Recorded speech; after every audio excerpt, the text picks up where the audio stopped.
Alright mga idol, andito yung ating mga tilapia. Yan, akala siguro nila papakainin natin sila. Yan.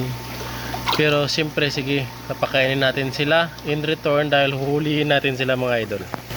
Yan, alright, ito yung ating feeds. Yan sila oh. Wow. Siyempre, akala siguro nila pag pumunta tayo dito, parati na lang feeding. Dahil wala tayong ulam ngayon. Yan. Atin silang huhulihin.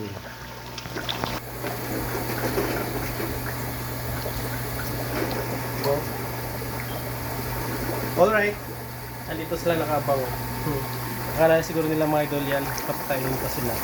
Pero mabilis po to kasi sila eh. Siyempre, kung ilan yung makukuha natin, kung sino yung nasa malapit, siya yung masushoot dito.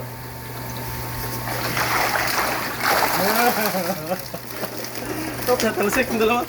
Tingnan mo. Hey! Hey! May dalawang tumalon.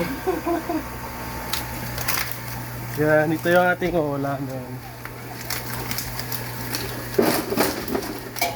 Yan.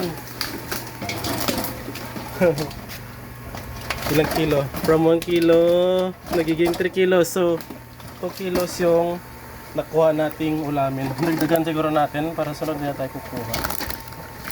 Okay na siguro yan, no? Yan, no, mga idol, no? Okay na siguro yan. So, isang huli lang natin. Yan. Uy! 2 kilos agad yung isang hulihan lang. Alright. May pang-ulam na tayo. Uy! Hey! Naglag pa. Yan. So, fresh catch. Ito yung advantage kapag meron tayong backyard na pan. Dahil kapag wala tayong ulam, buhuli na lang tayo. Ulam na.